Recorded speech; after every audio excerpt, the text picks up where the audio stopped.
There's no place to escape to. This is the last podcast. On the left. Rise from your grave. That's when the cannibalism started. What was that? We've been over this before in other episodes, right? But we're proud of Mary and Travis, right? Oh, yeah, they're doing a great job. We're proud with them. Yeah. Do they not deserve uniforms? What do you mean? I am saying this. We brought it up in Jonestown. Well, first of all, we should honestly. Those are our employees, Mary and Travis. Yes, but they should have some sort of flair. Maybe that's a part of it. And I do believe that if we can just kind of set it up, you guys are down in the studio, which is kind of a recessed. It's got a basement. What we'll do is, don't tell Travis or Mary, because they don't listen to these episodes. No. So they're not going to know. They're going to be up in the living room, not know what's happened, right? We put up a fancy sheet in front of the stairs leading down to the basement where their studios is. Right. Pumped with a bunch of smoke machines in there, right? We give them a couple of glasses, we give them a couple mugs of coffee with acid in them, right? Oh, my goodness. Give it to them. Listen to me. Listen. We take them down the steps. About a half an hour we have like a biscuit time where we sit and eat little tea cookies and stuff waiting for the acid to take hold. And we're telling them the spiritual energies are building. We bring them downstairs to the basement, give them capes, different grades of capes, where we give Travis a gold one, we give Mary a silver one. We don't tell them what it means yet. Right. But they'll feel more important. And then I will show them a cup and say it's the Grail. What that then does is bonds them to us forever, and you know what we get to do? Stop paying them. I don't know if that's true, but all right. You know, a cape, you said uniform, I was thinking like TGI Fridays, the flair, that's bad. But No pedantic. No pedantic flair-based. I want real flair. Flair that is chosen by the hierarchy of the cosmos. All right. Neil deGrasse Tyson, I suppose. Then. All right. This is the last podcast on the left, everyone. I am Ben Kissel. That's Marcus Parks. Hello. Hello. Marcus, you look thinner than ever. I don't know why you keep saying I look thinner than ever. I don't know why you got thinner than ever. Don't tell him that, because that means you think he looks like sick. Yeah, I asked him if he had the big C. No, I'm always teetering on being finely thin and looking really fucking sick. That's my teetering. You were thin. You do look a little thin. He does. And I am a little concerned. I am know. a tiny bit concerned, but I respect you. I eat 3 meals a day. Hey, buddy.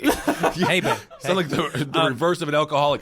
And then we also have Henry Zabrowski, he's our guest on the show, and now this is episode 398 or something. I think 41. Yeah, maybe but 42. So Permanent guest, like Sinbad. Now, what we have here is, before we begin today's episode, I want to do a little bit of a reading from Alice Bailey, so you can that I feel like mirrors how we feel here at Last Podcast and Left on the information that we deliver to our beloved audience. Okay. Now explain to everyone who Alice Bailey is. Alice Bailey, if you've done your reading, is one of the original branch-offs from Madame Blavatsky. She wrote a book basically about spiritual initiations. And I believe it is called Initiations. Oh, interesting. Before entering upon the subject matter of the following articles on initiation, on the paths that open before the perfected man, and on the occult hierarchy, certain statements may be made which seem essential for the judicious study and comprehension of the ideas submitted. It is to be recognized that throughout this volume, facts are alleged and definite statements made, which are not susceptible of immediate proof by the listener. Lest it be inferred that the writer arrogates to herself any credit or personal authority for the knowledge implied, she emphatically disavows all such claims or representations. She cannot do otherwise than present these statements as matters of fact. Nevertheless, she would urge those who find somewhat of merit in these pages that he not estranged by any appearance of dogmatism in the presentation, nor should the inadequacy of the personality of the host act as a deterrent to the open-minded consideration of the message to which her name happens to be appended. All right, kind of a long quote there. Blavatsky, it also reminds me of an overweight offensive lineman who's like funny and everyone kind of loves him, but he's kind of a doofus, but then he ends up falling on the football in the end zone, recovering a fumble for a touchdown to win the big game. I will say Blavatsky definitely looked like the Parent Trap-like twin of a linebacker for the Green Bay Packers. All right, we are on to part 2 of the Order of the Solar Temple. So when we last left Joe DiMambro and Luc Jouret, they had just merged their respective followings into a new super cult and had rebranded themselves as the Order of the Solar Temple. Ooh. Now, there's been a lot of debate over the years as to who was really in charge during the 9 years that the OST was active, but it seems from the testimonies of former members that Joe DiMambro was the one who pulled most of the strings. Okay. What I heard was, I did read one testimony from a survivor that was like, I hated Joe DiMambro, always slimy, and rubbing his mustache. But Jouret, that was the real heart of the OST. Him with his melodious voice and his thick hair. He kept comparing Jouret's thick hair to DiMambro's big mound of hair, and saying that it made him distrust DiMambro. And I think it was just because he was slipping you acid and you knew it. So DiMambro now, he's the less attractive one, right? He's the one behind the scenes. He's absolutely the less attractive one. I mean, I think anyone who says that, like, Jouret was the guy in charge, that's a style over substance guy right there. Oh. Yeah, because Jouret, like, he was the face, you know, of course, like, he probably was the heart of it, but DiMambro... He was the cute one. He was the cute one. DiMambro was the one who wrote all the songs, in other words. He was the guy... Really? He was the guy who was in charge of everything. He's the reason for the season. Yeah. I see. Because he understood the combination of all of the cults. Between his group and the Argeny Renaissance, he was like he knew how to pick and choose all how to build the cult's brand in a way, which is now we're heading towards where I think what we talked about last episode, where he was really building an esoteric study group. Like he was building a group that he just started realizing over time, hey, a lot of these members of this esoteric group are making me particularly horny. And because of my mustache, I have created a purposeful blockade between him and making love to women because he wanted to show just how powerful his brain could be to make people sexually get over his face. I see. So DiMambro, he's the guy who wrote the song Wrecking Ball, and then the other dude is Miley. Yeah. Is that right? Actually, yeah, that's a sure. very good way of putting it. You ever see a picture of the guy who wrote the song Wrecking Ball? Uh-uh. No. It is different than Miley. Holy hell. Interesting. Well, ironically, though, a large part of DiMambro's power came from his claim that he actually had no power. He told his followers that he took all of his orders from a council of 33 ascended masters who lived in the OST headquarters underneath Zurich in Switzerland. Ooh. Also known as a section of Agartha. Yeah, because the OST believed in the hollow earth theory. And DiMambro told his followers that all of his directives came from the subterranean world of Agartha, which could only be accessed by descending 22 steps down a secret passageway somewhere in Zurich. Good luck. Good luck finding the fucking passageway, huh? Zurich's complicated because they built all of the streets on a Z pattern. I don't know that to be true.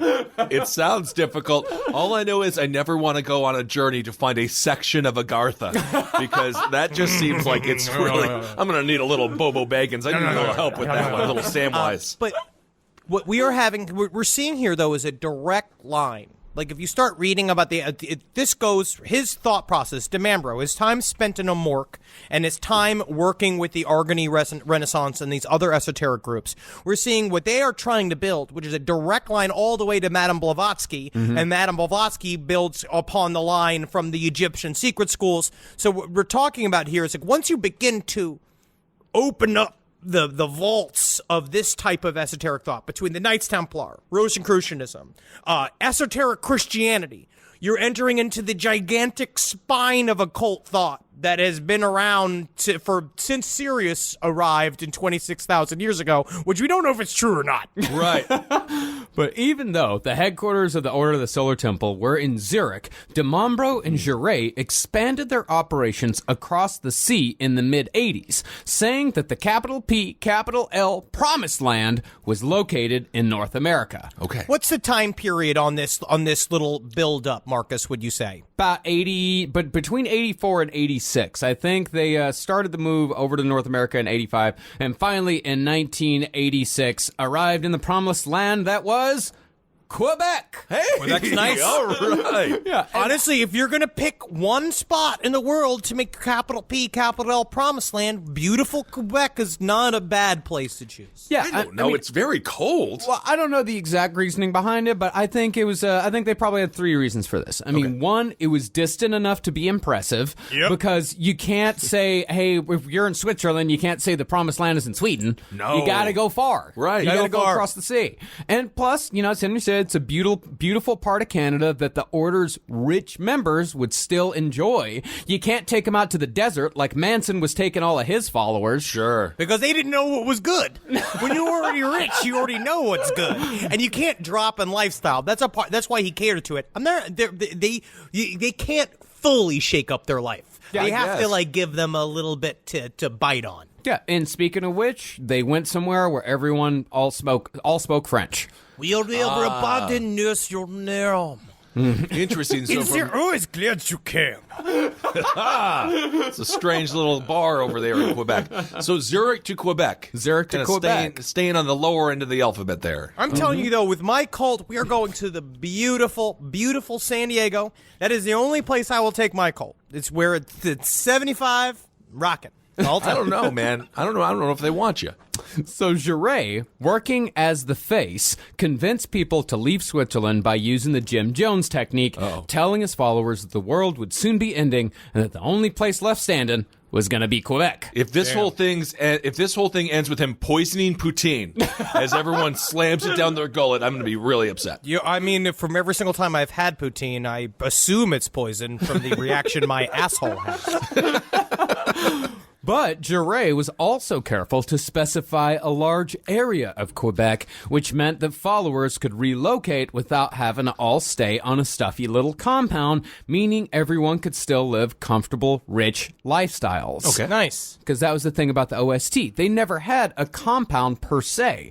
Instead, they had what could best be referred to as clubhouses. Good framing. Very good framing. And these were mostly in Switzerland and Quebec, although there were small contingents in the French Caribbean territory of Martinique and Australia. So as far as housing goes, OST seems to be one of the more comfortable cults that we've covered so far. Well, that's the thing, is that the reason behind this is that, as we said in the last episode, unlike most cults, the members of the Order of the Solar Temple were at the very least middle class, if not fantastically wealthy. Obviously, we will put one caveat there. There were some people in the lower end of middle class that were involved as well. They ended up doing a lot of the grunt work. But a part of what the original plan that Jaret and Demambro had from the very beginning was to get the elite. Right. Jaret knew from the very beginning when he was doing that's what he brought to the table. Demambro brought all of the esoteric, generations of esoteric knowledge with him. Demambro's not a fucking joke. Demambro really did believe he was a wizard. Jaret understood the packaging. He understood that what we need is cash fucking money. And Right. so you have to go and talk at them about lifestyle and dietary shit and then flip it. And so in that wave of getting rich people, you got some lower middle class. Did you make this analogy in the last one with Tom Cruise and Miscavige for Scientology? Was that talked about? Because it seems like this Jaret is the Cruise, right? And Yeah. Demambro is the Miscavige. And by the way, that story is getting crazier and crazier. Tom Cruise was in charge of some of the beatings, Really? according to Leah Remini. But he built it into his Jack Reacher stunt choreography. Can you imagine though getting beat up by 5'4" Tom Cruise? Yeah, man, wait till the one day when I finally fucking snap, dude. I'm going to be the scariest 5'7" little tornado anyone has ever seen. Yeah, because you're only 5'5", so that would make it scary. No, you fucking piece of shit. Well, the things about all these rich people in the OST, everyone had their own homes. They all still had all their day jobs outside of the temple. They all had lives that continued on in such a normal way that in some cases, close family members had no idea that their child, sibling, spouse, or parent was even a part of the OST. One such example was Edith Walney. a lady of leisure married to the 1960 Winter Olympics downhill skiing champion Jean Voinet, who had made himself fabulously wealthy by founding a ski accessory company that still sells $300 sunglasses to this day. Hey, all I'll right. tell you something, man. You show someone, I'll be impressed if it's some kind of uphill skiing champion. Every fucking everybody and their mother and their fucking uncle skis downhill because it's the only way you can fucking go. Give me a medal. I can roll downhill faster than these. I would love to watch the slowest ski competition ever. Everyone just has to walk. You know, you have to walk sideways up a hill looking like a jackass. Kind of fun. So Edith and her youngest son joined the OST in 1990 when they were 60 and 21 years old, respectively. But nobody else in their family had any idea that the two of them were a part of the cult for another 4 years. They kept this a secret for almost half a decade. Question: Can they? I just have a question. Can they still speak to their parents and can they talk to their family? That's the whole point. They still, well, some of them that are really on the inside don't, but for the most part, the people that are out in the world, the whole point is that it's a secret society. So yeah, they do. Okay, I like that. From the way it seems, from the descriptions I've read, is that people got really into the community building of OST.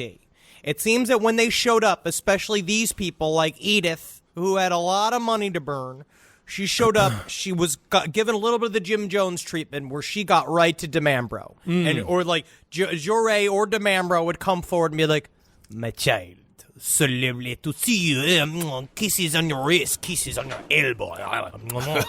French politeness. Okay. They pull in there, but they see people dancing with the maypole, dressed in little and they're all dressed normal. And what we're seeing is you are being interviewed the second you arrive.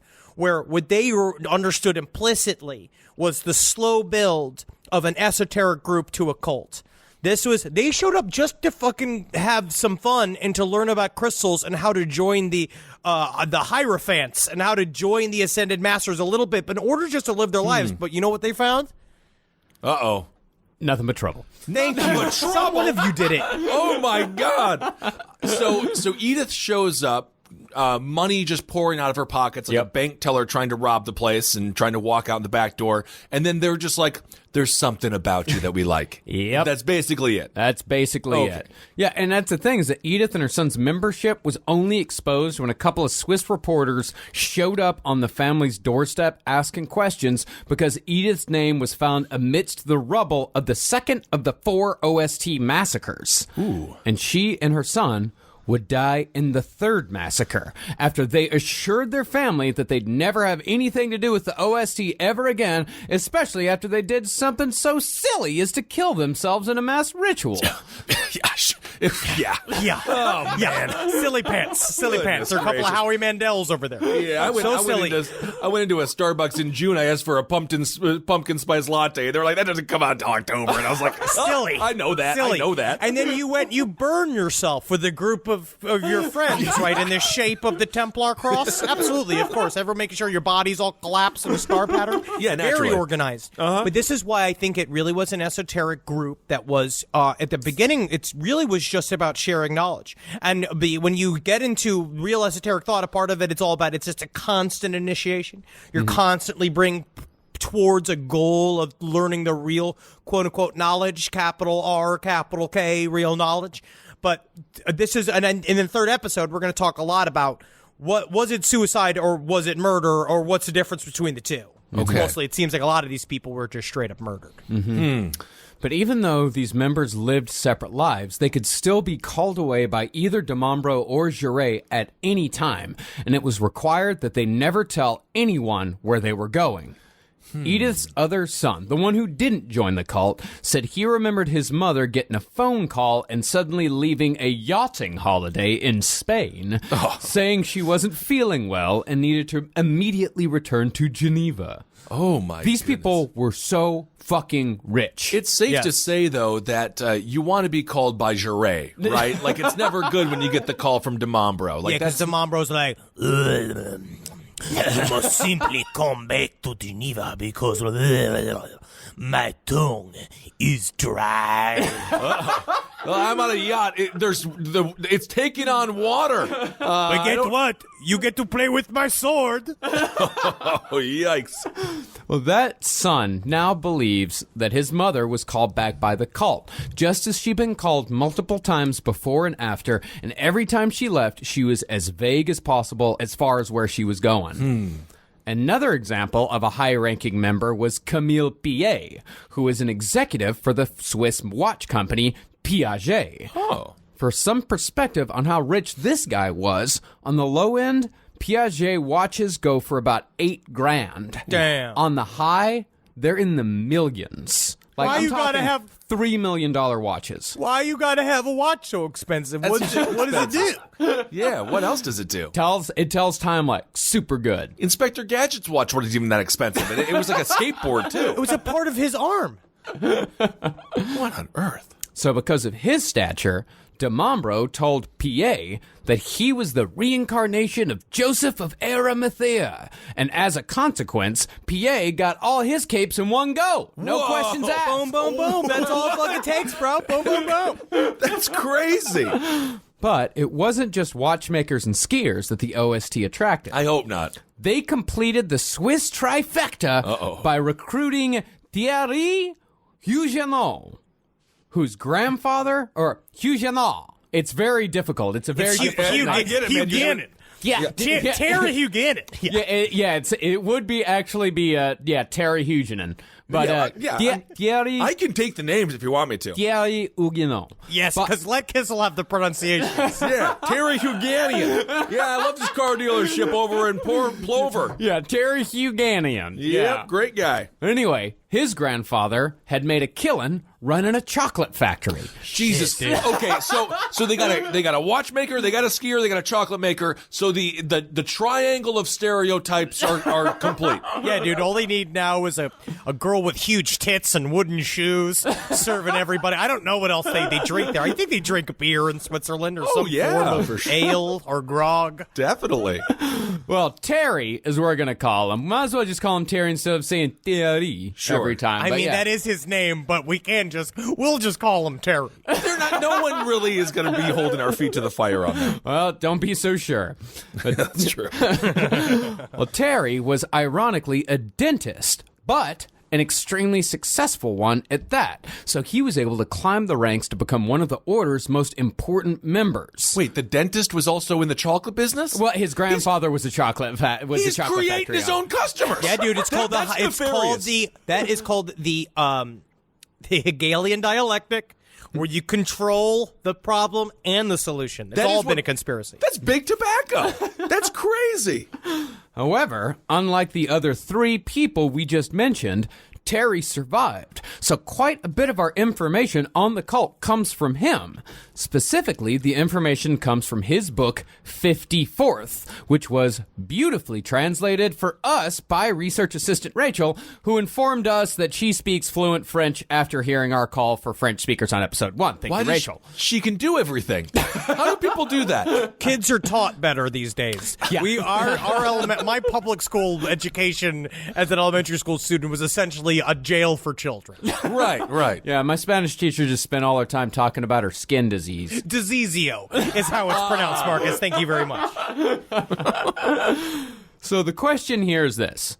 Why did 4 seemingly intelligent people such as these, along with hundreds of others, join a cult like the Order of the Solar Temple when they all led comfortable, successful lives? That is the question. Well, I think there are 2 answers here. Henry thinks, and I agree with this, that a lot of these... Fine, I agree. gave it It's to fine, him. I gave it to you. My God. Well, I agree with him when he told me that a lot of these members, they probably just joined the order as like a thought exercise. It was a fun, exclusive church that made members feel special, with the added bonus that poor people couldn't join, pretty much making it the premier yuppie cult. It's like the reverse of the Subway punch card. I understand. Yes, it's definitely a cult for people that use a lot of skincare products because they can afford them. All right.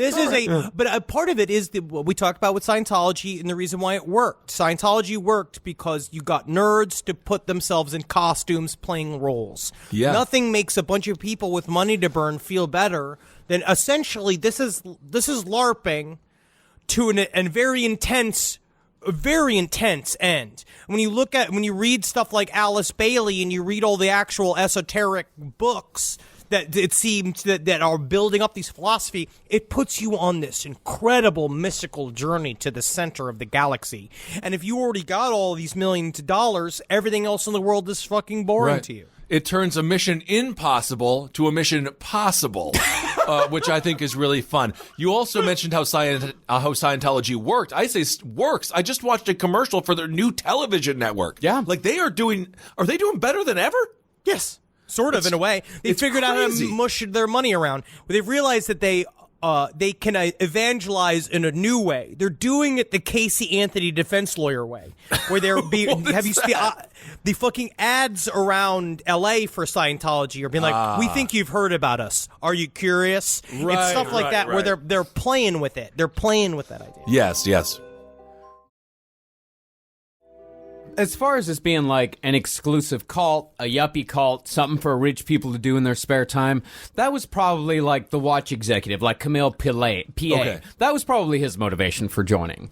But people like Voirnet and Eugenot, they had a different incentive. According to an article called The Pleasure of Believing by Fabrice Clement, their reason, it's a great article. It's a scholarly article. It is It's just French. So French, everything's sexy. It's interesting. Well, he said that their reason for joining is pretty classic cult stuff. Both of them were going through extreme emotional turmoil when either Giray or de Mombro scooped him up. See, Voirnet was in the midst of a deep depression because her children had all left home and her husband was always away running the ski accessory company. Oh, goodness. Wait, I understand now. I know. It is. You can't be difficult. depressed. It's difficult. She was lonely. I mean, honestly, you can't see me, but I'm playing the world's smallest fiddle with my fingers, and then people could say that's a normal size fiddle. You're so You better big. be careful with that fiddle, man, because your hands are so big, you're going to crush it. And the world's smallest fiddle, I imagine, is pretty expensive to replace. So she's just a single. She has empty nest syndrome, and her husband is out. Yeah, her so she's just husband's a super wealthy stereotype. Again, use the word. Yeah. She's very much a stereotype. And as far as Eugenot went, Voirnet, that's pretty typical, bored rich person syndrome. Yeah. But Eugenot actually had a pretty shitty past. Okay. When he kind of came in contact with these guys, his wife had just had a second trimester miscarriage. So it's very, very traumatic. Right. Now, it was Luc Giray who brought Voirnet into the fold. He actually saw her at one of his, New Age bookstore appearances. She was pretty much, I would say that Voirnet was, the best example of the type of person who was brought in by the New Age bookstore talks. Okay. And her surviving son, he said that as far as he knew, his mother was just attending lectures on eating right and living an ecologically spiritual life. It's just doing the type of shit that rich, bored housewives do with their spare time. Right. Well, at the time, now it's good to learn about maybe how to eat right or do ecological, spiritual life living. I don't know. But if they're telling you to give you all the money, if they want all your money and they say, hey, we're going to Zurich to talk to aliens at the bottom of this staircase that are all pretending to be Knights Templar, that's when you know you're doing dumb shit. Anytime you hear the sentence, and now it's time to pass the collection plate, it's time for you to stand up and get the hell out of there. Yep. But Terry, on the other hand, he was brought in from the esoteric side by Joe de Mombro. Because Terry had been introduced to de Mombro by his wife's lucid dreaming coach. I have never heard of a more wealthy fucking sentence in my life. Well, what do you mean lucid dreaming coach? What is that? They were not wealthy. They were upper middle class. A part of what happened is that his wife had this miscarriage and essentially was duped. One of the OST's people came in and scooped her up. This is a part of it where it's yes, there's a lot of rich, dumb people stuff happening here, but there's also people that were just swept in by seeing the rich, dumb people be involved. I think that's a part of it, is that they saw these established members of society also belonging to the OST, and so they felt that it was okay for them to join. When Terry was introduced to the group, it was done by they were in pain after a miscarriage. This woman, Eveline Chartier, which means Evelyn Charter, was she went and she told him, being like, we can heal your depression by going through, like, having your fantasies be lived out in your dreams. And then she's like, but actually, now that you've been doing really well with the lucid dreaming, you're going to be able to meet my guy. Yeah. This is my guy, Joe. Okay, people follow rich people all the time. We're dealing with it right now on a national level. They're not smarter than you. No. I don't understand why this happens. Like, you talk to a rich person, and then you're like, oh, you must be super smart. You'd be like, how'd you get so rich? You'd be like, I'm the great-grandson of the dude who invented the little plastic thing that goes on top of the pen. He patented that. And he's like, you're just a moron. You're just a fucking moron. No, yeah, it's like Kanye West being allowed to design shoes. Have you ever felt a Yeezy? You can, like, pull a Yeezy apart with your hands. Well, Terry said that the first time he met Joe DiMambro, he noted that Joe dressed much younger and slimmer than a paunchy middle-aged man should have, wearing a black jacket, an open shirt, and tight pants. Hey, hello there, Terry. Hey, you're looking sad. Oh, hey, look, you see my chain? It is very lit, huh? Hey, I stand wearing my Chelsea boots. Oh, really? Much young, very young. I mean, that's the French. You get like extra charisma points for just being French, because in this country, he's just the assistant manager at the Bunny Ranch. Like, it's not a good look. It wasn't just the miscarriage that was bothering Terry. Apparently, his entire life had been marred by tragedy and failure. So when he asked DiMambro for answers why, Joe told him that all this happened because Terry was paying for the sins of a past life. And Terry, looking to attach his pain to pretty much anything at this point, said, fuck yeah, dude, that makes a lot of sense. Doesn't it? Everything I say makes sense. Look how tiny my jacket is. Yes. Should a 50 or 60 or 70-year-old man be wearing a jacket such as this? No. I speak to my ancestors and they gave me this jacket. The Knights Templars. Very, very fashionable. It's never good when in a past life you were like Rod Stevenson, who was known as the public flasher and masturbator. That's not good. Well, eventually, DiMambro would convince Terry that he was the reincarnation of Ram, who was a priest of the Old Testament king Melchizedek. Of course. Yeah. Can't make that up. Yeah, because it's so specific, see? Yeah, I know. See? That's how they get you. Because it's specific. Right. Why would you make that up? It's so specific. Can't make it up. Yeah, it would be impossible to do. If you told him that he was if you told him he was fucking Merlin, that's stupid. That's dumb. Whatever. Yes. Yeah, dude. That's really dumb. Anybody could be Merlin, yeah. But if you tell me I'm Merlin's cousin, Gerlin, Right. that's interesting. Yeah, absolutely. But of course, that discovery only came after several extremely expensive seminaries where Terry and dozens of other members were taught the techniques needed to discover one's own reincarnated past. Ooh. And within months, Terry said that he and his wife Natalie had abandoned their old social life completely, cutting off old friends and even their parents because all their time was devoted to DiMambro, doing things like, quote unquote, daily spiritual gymnastics at dawn. What the hell is that? Now, what is that? I What's a think it's spiritual like jumping gymnastic? jacks, but you just think about them. I see. But DiMambro, this is where the noose started tightening for a lot of people. Because what he did was that there were full-on surface level shit that you could do with the OST. That's where it started. The little parties, the holistic talks, all this kind of shit. DiMambro, you got to meet when things got serious for you, and slowly but surely he told you cannot have family and friends and truly live the esoteric life. So they do cut you off. But he's correct in a way where it's true. This is why people join monastic societies, because the idea is that you can only focus on a thing. So in a way, he was telling them the truth, which is like, if you want to be a wizard, you have to be doing this 24/7. Like, you gotta be the walking the walk and talking the Turk in order to do it. I see, but it seems manipulative. But those are the people at the very, very top. Okay. Like, people like Edith Warnay, like, she was more like mid-level. Okay. So she was keeping everything a secret. But the people at the very, very top, people like, Terry Eugenol, yeah, they got cut off completely. And once they were in completely... Well, what's the benefit of being at the top, then? You get to be a master of the fucking universe, Ben. Yeah, But you bro. just hang out with this sweaty toad guy. No, you don't and then just hang out with some sweaty dude. You're hanging out with the lineage of Jesus Christ's apostles. You're hanging out with one of the ancient pharaohs of Egypt. That's what Demambro was. Yes, in this current physical plane, he looked like Danny DeVito with stilts on. That's the problem. But you're not hanging. You're trying to ascend this life, Kissel. You're trying to do inside transformation. You're trying to join the legions of the Knights Templar. All right. You know what? I'm not sure about all that. I don't know. I'm gonna go ahead and say a good old Ben Kissel. I don't know about that. You're being mean to me. I don't know.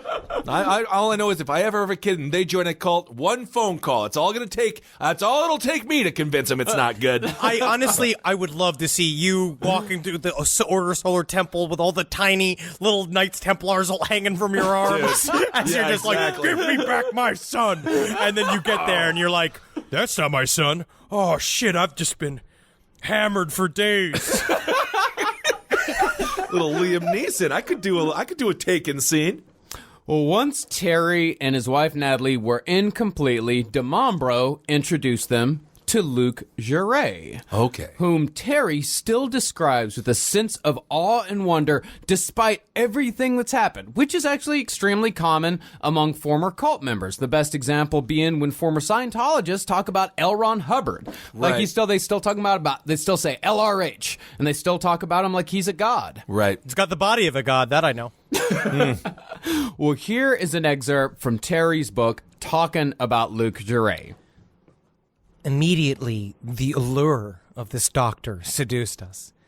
He had a long and well-drawn body, thin waist, broad shoulders. They carry high a beautiful head, moving and romantic, a gaze dark and profound that carried a sudden sadness in an instant, crazy hair, a lock of which swept over his forehead. Just, you know what, man? Think about him on the can. Just all of these are biological. He was a handsome guy. Jouret was a handsome guy. Yeah, I saw a picture. He's not that. I mean, come on. He's not Triple H here. In the annals of true crime and the paranormal, where every single other fucking character that we read about is described as handsome, Luc Jouret is actually handsome. Yeah. I don't find Peter Curtin to be handsome. No. I don't find any one of the Ted Bundy. Okay. I understand Ted We talk about this in the live show. He looks like George W. Bush. He does. He really does. Ugh. All right. So they're into him. Yeah, they're into him. And by the time Terry was finally done with the Order of the Solar Temple in the early 90s, he was given damn near his entire income to Demambro and Jouret, keeping only $150 a month for himself and his family. But this is happening during the 80s, where we knew what attractive guys looked like the lead singer from Stryker, or like Rat. Sebastian Bach. Sebastian Bach. Oh, Sebastian Bach's a dreamboat, yeah. Of course, that's a handsome guy. I don't think this dude doesn't hold a candle to them. But he's talking about leaves. He's talking about the power of crystals. He's looking at you in the eye. Yeah. He's got Brooke's hand in the other, there's hands, right? And he's just like, you're locked in his eyes, but his tongue is licking her knuckles. Well, that doesn't make me happy. In a way, you feel it. In a way, you're like getting all that vibe. We're like, oh, you're getting like sort of cucked, but you like it. Yeah, I'm like a spiritual cuckold. Yep. Okay, all right. I'm not. And $150 a month in France was easy for them because kids literally drank wine as food. Now, from what we've said so far about the Solar Temple's beliefs, it kind of sounds like their main focus was reincarnation. But reincarnation was really just the hook to make people feel and seem more important. Okay. Their actual beliefs were a mix of New Age mumbo-jumbo, Rosicrucian fiddle-faddle, Catholic hocus-pocus, There's a lot of fighting words here. A lot of them. and esoteric Christianity. Okay. When you start reading, though, into it, esoteric Christianity and all this kind of stuff, it has really fun stuff. Yeah. But it's really thick. If you read any of, like, Madame Blavatsky, if you read any, like, they're trying to read Alice Bailey, this stuff is very, very intense. Here's a little example of a quote from her, quote from her book that you have to fight through, right? Okay. Initiation leads to the stream that, once entered, sweeps a man onward until it carries him to the feet of the Lord of the world, to the feet of his Father in heaven, to the feet of the threefold Logos.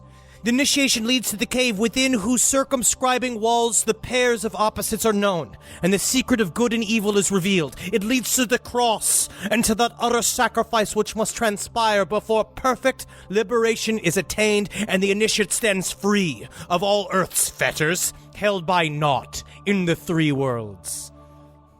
Got the feet, and I'm thinking butthole is the second part, and then she's up to the cross. Maybe that's like the sternum Very area. intense. But the Logos is an interesting idea. I think it's very interesting. Okay, It's a whole. We'll do Gnostic Christian bullshit one day. That, I can't wait. I love that. All so easy to parse. Yeah, it makes all the sense in the world. I tell you, this is how we will end Last Podcast in the Left. At some point, we are just going to be like, all right, we're punishing the listener by, we're just doing all of it. We're just going to do a 20-hour series on my God. esotericism and just being like, if this doesn't kill you, you weren't listening to this podcast. But the beliefs of the Order of the Solar Temple had one important twist. The Knights Templar were alive and well and living among them. Yes, prepare their souls for transition. Cleave the demons. All of it. Fucking love Knights Templar. Sir, your poutine has arrived. Oh, good, oh, good. I'm going to be a Knights Templar soon, said the man with the mustache. Luc Jouret claimed to be the reincarnation of Saint Bernard de Clairvaux, who, while not a knight himself, is considered by some to be the most important figure in Templarism, as he was largely responsible for the Templars' acceptance into the Catholic Church. You know, would this guy be happy to come back as Jouret? You know, like, no one... He may not have... Well, the difference was that St. Bernard de Clairvaux was given the fucking full-on yay from the fucking church to kill whoever he wants with the power of Jesus Christ. Well, I think that he would actually be upset with the demotion when he shows exactly. up. That's the whole thing. And that's the thing, is that Jouret, that reincarnation of Saint Bernard de Clairvaux, that was in addition to Jouret also being the third reincarnation of Jesus Christ. How the hell do you do that? Well, I think that makes I think that what he's implying is that Saint Bernard is the second reincarnation of Jesus Christ. Yeah. I see. Yeah. You get it? I don't get it, but yes, I see. So using this authority, Jouret laid out the goals of the Order of the Solar Temple as thus. Their mission was to, 1, establish the correct notions of authority and power in the world. Which, of course, would mean Jouret and Demambro. Right. 2, affirm the primacy of the spiritual over the temporal. You don't need your money. We're teaching you how to use your brain and your soul. You don't need all this money. Would love the money. Would love it. 3, give back to man the consciousness of his dignity. Don't know. How do you get that without money? 4, help humanity through its transition. Pew, To pew. what? For what? Boosh, boom, boom, boom. 5, participate in the assumption of the earth in its 3 planes, body, soul, and spirit. Okay. 6, work towards the union of the churches and to work towards the convergence of Christianity and Islam. World peace, perhaps. Okay. And 7, prepare for the return of Christ in solar glory. What is the solar glory? I'm not sold on that. I just need to know what the solar glory is. Partially, well, there's 2 leanings. There is the Christ is spiritual return, will come and he will absolve all sins. He will usher in the age of Aquarius that we'll all be dancing with no bras inside of. It's either that or literally means the sun will explode and we will all go to heaven.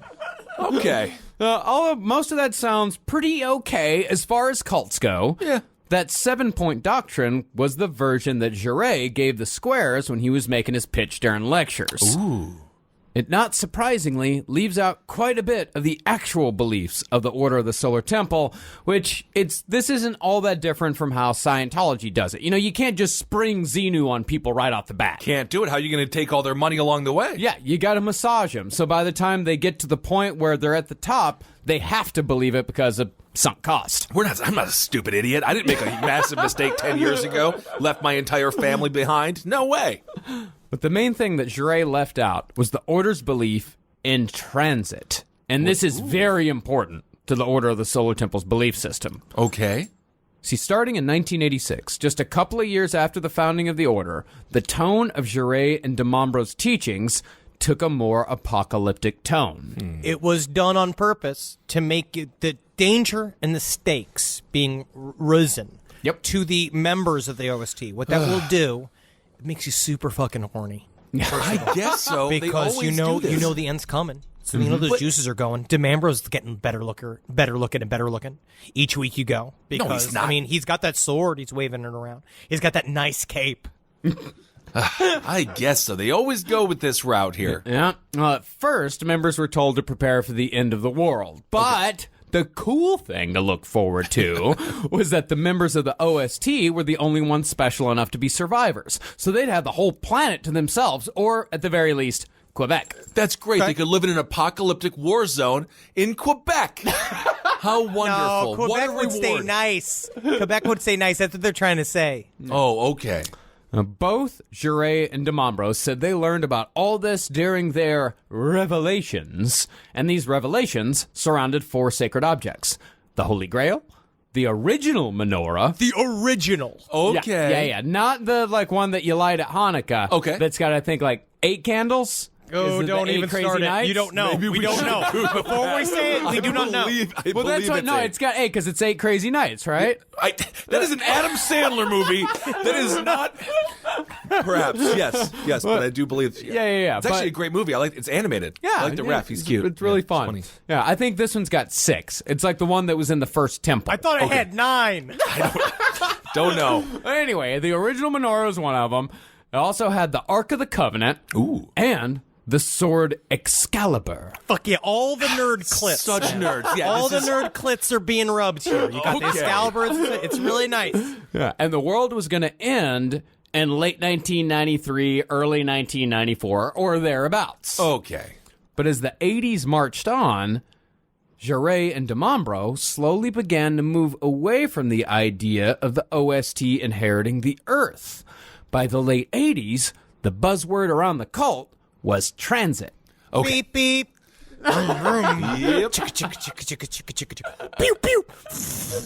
Boosh boosh boosh. In transit, an OST member would leave their physical bodies and travel on a death voyage by a path of fire to a planet orbiting the star Sirius. It's like it's like Independence Day. Yeah, dude. But this stuff, this is old. This is old thought. Yeah. So this Sirius stuff has been around for, Madame Blavatsky popularized it, but it's been around for quite a bit. These guys are just taking old stuff and representing it. But Yeah. it seems like it's getting a little dangerous here. Yeah, it's once all we talk about transit. Yeah, this esoteric stuff, it's all a mashup culture. It's like a girl talk album. Don't know what that means, but it's interesting. Yeah, Henry, you know girl talk, right? What's a girl talk? It's a guy that mashes up a whole bunch of pop songs to make new songs. Why is it mashes called up girl talk? Because He's a DJ. He's a DJ. Oh, he's a DJ. Yeah. It's just mashup. You know the guy that...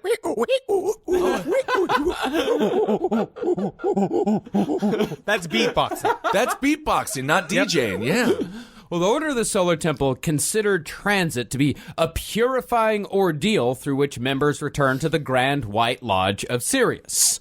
But the thing was, even though they talked a big game, to most members, transit was not a concrete thing. I mean, a lot of them thought that transit was a metaphor for a change of consciousness. Yeah. Or at the very most, like walking through a magic mirror, or like taking a trip on a spaceship. Which is, all just as likely. Yeah, Sure. But these people, they're already rich, except for some. that they are already doing. I just don't understand why. What were they so bitchy about? It's finding money. It's finding money. It's finding meaning in life. Like they want some sort of meaning. It's something to do. Get another yacht. No, buddy, it really is about meaning, and it's the mixture. It's like when you get everybody in the room. That's one thing. It's like it's important when we approach cults, and like what we've learned is that even these people can be super fucking vulnerable. You have this whole group of people that are all bolstering each other up, and it seems for a while they're not. It's not that they're taking it seriously. It's that they've grown to trust Demambro and Jure. Well, this idea of being like, well, they're not going to hurt us. They look at how evolved they are when it cuts to Demambro being like, I do not even need a mirror to trim my mustache. I do it I feel it with my tongue. And I just got it to where my tongue hits it. But there are a lot of ways to find meaning in life that don't involve you committing suicide and then going to another plane. When John Candy wanted to find meaning in life, he just bought a CFL team. And then he was really, really into it. But these guys were not. That's what we're saying is that the vast majority of them were not interested in committing suicide. Like when they heard about transit, they were like, oh, it's a metaphor. It's a change of consciousness. Because I think for a lot of people, like the Order of the Solar Temple, it was a social club. You know, it's like some people join country clubs and go golfing. These nerds joined an esoteric secret society and performed rituals in basements. Okay. And they played upon the very nature of an esoteric group. The very nature of a mystery school is that everything is parable for actual concrete information. So when they hear transit, they're expecting... like, in a way, it's a symbolic thing. All of it's because it's all supposed to be symbolic. But they didn't know that they had in their back pocket being like, we're going to fucking kill all these people. Well, yeah, I mean, that's the thing. Everyone thinks that they're like, everyone always projects more intelligence than their leaders actually have onto their leaders. And it's like, I guess keep it vague. Yeah. That's what you got to do as a cult leader, I guess. Yeah. No one thought in the 80s that the whole like Path of Fire part was eventually going to be real. No one thought that. The 80s were a great time, too. TV was starting to get good. Magnum P.I. was out there solving crimes. Columbo was badass. TJ Hooker? TJ Hooker! TJ Hooker. TJ Sex Worker, please. Yes. And now, when it comes to this story, too, though, what I think, though, is it's a gradual understanding. The unconscious, subconscious knowledge that Demambro knew that he was going to lead them all down the fact the ones that were the true adepts, the 15 immortals that would end up being in the top ranks that would help kill everybody else, they knew what the thing was from the very beginning. Yeah. But they're also very egotistical themselves, huh? Yeah. So they're all egomaniacs in their own right. Oh, yeah. And there were definitely hints throughout the 80s that things were a little more serious with transit than people thought. His Demambro, he was telling everyone, you got to be on 24-hour alert for transit to Sirius. All the time. I might call you up. Transit might happen tomorrow. So always be around the phone. Always let us know where you are at all times so you can be ready to go. Not good. And then you had Jure saying shit like this. Quote, liberation is not where human beings think it is. Death can represent an essential stage of life.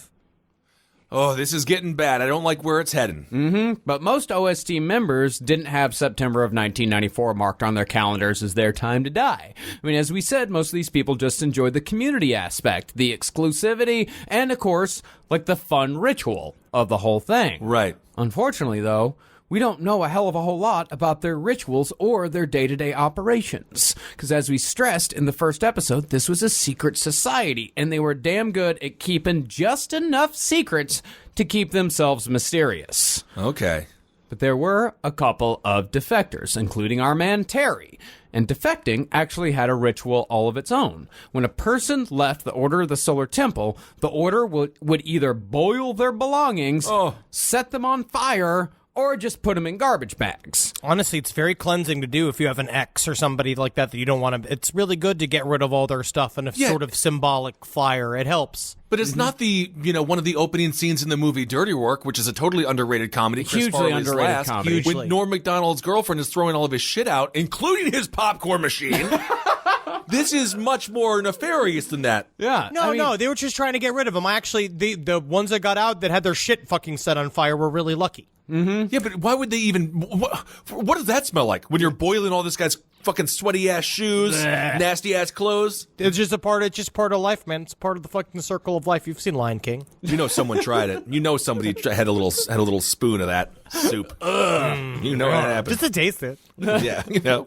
See, garbage bags were an important order accoutrement, as they represented the pollution of the earth, and garbage bags were also used to represent traitors, because anyone who left the group was naturally a traitor. And trash. And trash. And trash. So they're punny with it now. They're real punny with it. In Okay. fact, they used garbage bags on regular members as well. In one particularly goofy ritual, Jure would force people to wear plastic bags over their heads as a symbol of their alienation from nature. Check, please. Yes, that is a good place to do it. But you could see it in the very structure of their chalets. The original, the way I imagine in my head is that you kind of have these sermons that are done. By the way, chalets are little Swiss cabins.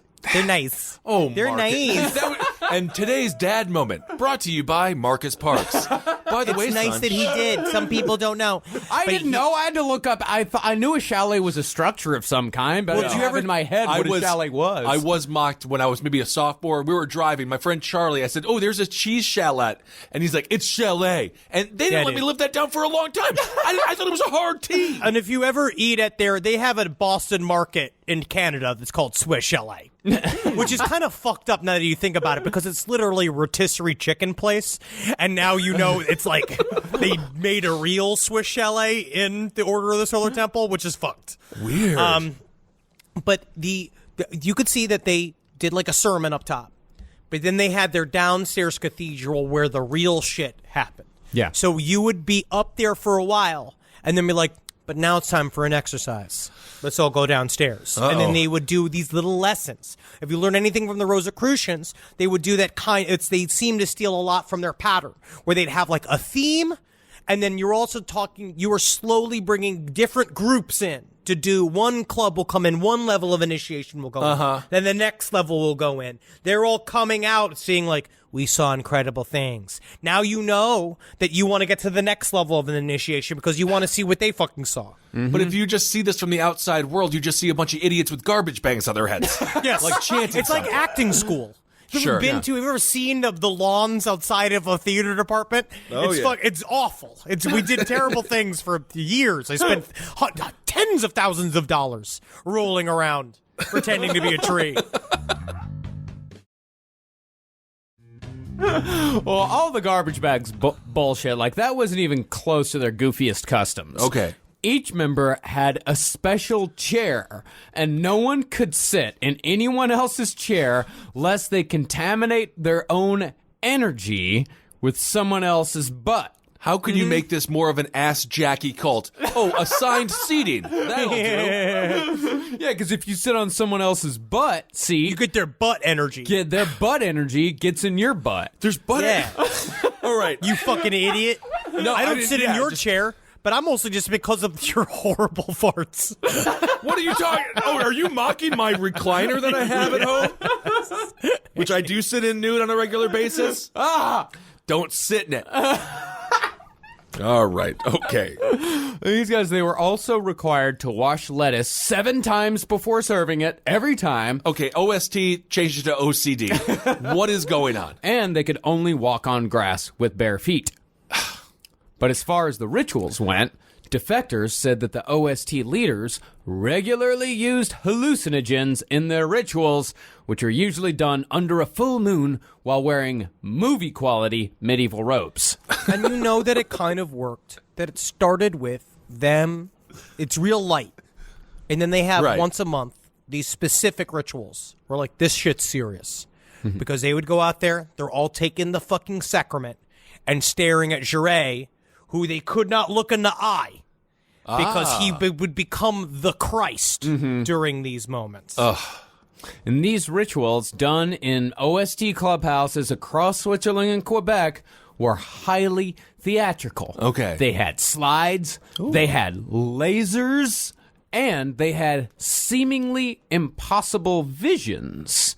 it was said that all of the holy relics, the Grail, the Excalibur, the Menorah, and the Ark, would materialize at the command of Demambro or Jure. And there was a B team as well. Ooh. The smaller, less impressive ceremonies were run by what they called regional commanders, which I'm sure sounds much. It's one of those things. Probably sounds better in French, like commandant region. Yeah, one of those. Oh god! And these guys were the heads of the separate lodges, and were also members of the Elder Brothers of the Rosy Cross. The Rosy Cross? Yeah. Oh, we don't want to get into that. I've seen that film. Uh-oh. Their orders came from Demambro, who, quote-unquote, received his orders from the Zurich Masters, which the order called the Synarchy of the Temple, or Synarchy, one of the two. It's setting the scene of going down there and you're tripping balls on acid. Maybe you know you're on acid, maybe you don't. You go down to if you look at actual pictures of their ritual room, it looked like a Giallo film. It was stark reds and chrome.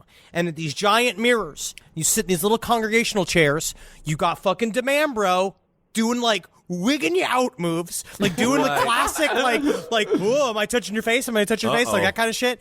And he's like, behold, the Holy Grail. And then the Holy Grail just appears behind him in the mirrors. And you just got a whole room of people going, oh, shit, oh, shit. Like, see, this actually sounds kind of fun. Yeah. Why can't they just leave it at that? Like, why don't these cults just stop and be like, and there that was, and now go back to being a normal person and come back next month? Well, what Start we don't charging a cover. No, I think what we don't realize is that there are actually hundreds of these organizations, these esoteric organizations that have existed throughout the centuries. There are plenty of people around that are doing this type of shit and are having a fucking great time with it. And then just go back to working at Chase Bank and approaching Henry whenever he talks about aliens. Yeah, it's just that this one happened to get a little hot near the end. Yeah. Well, there was no ritual more important to these guys, though, or at least none that we know of, than the Templar ritual, conducted by Demambro himself. Now, the whole thing was kicked off by a guided meditation first, which was then followed by Alice Bailey's Great Invocation, which Henry will now read. From the point of light within the mind of God, let light stream forth into the minds of men. Let light descend on earth. From the point of love within the heart of God, let love stream forth into the hearts of men. May Christ return to earth from the center where the will of God is known. Let purpose guide the little wills of men. The purpose which the matters know and serve. From the center which we will call the race of men, let the plan of love and light work out, and may it seal the door where evil dwells. Let light and love and power restore the plan on earth. If Christ did return, his mind would be blown by garbage bags alone.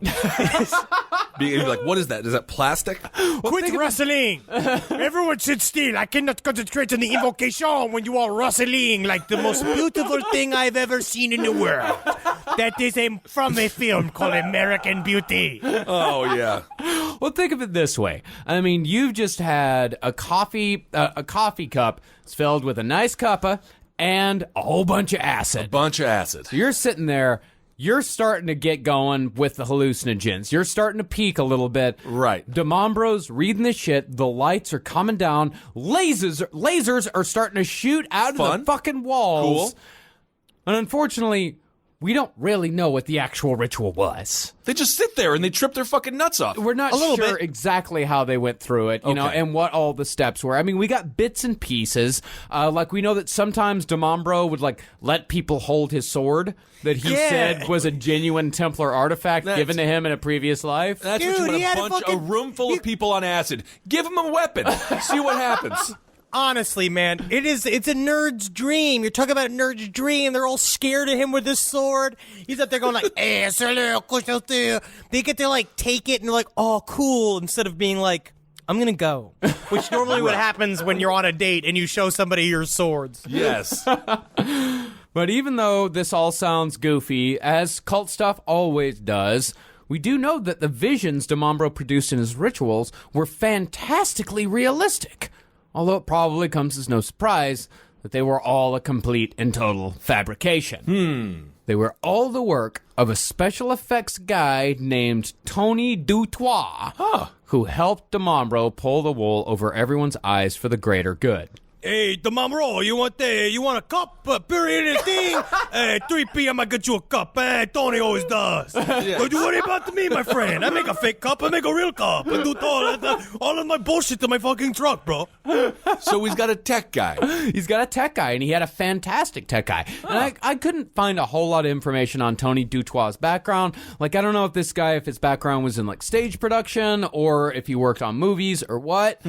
But this guy, who seems to be a relatively small part of the OST's operation, he's eventually going to be the pivot to this whole fucking story. Okay.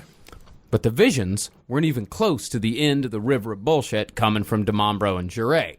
Jure would walk around the room curing non-existent cancers, touching people and saying, You had cancer. I just cured it. Wow. It's like Oprah. yeah, you got it. No, you don't. I don't have it. You know? See? No kid. See how much happier you are? I'm you so didn't know happy. you had cancer, and now you don't have it anymore. I don't even have it. Yeah, you never knew, but now you don't. I don't have it. I love this. Now, one member said that when Jure looked at her, it felt as if his third eye had penetrated her body. Yeah. While another said that he shared knowledge with her just by touching her forehead with a single finger. Magic fucking French touch, dude. I don't we wanna don't be a- have this in America. Our fingers are too big and wet. Yeah, I don't want to be like a total skeptic here, but maybe it was the fucking acid. Maybe it's the acid, not It helps, man. Demombro's It helps. disgusting finger. Acid always helps. Just ask Charles Manson.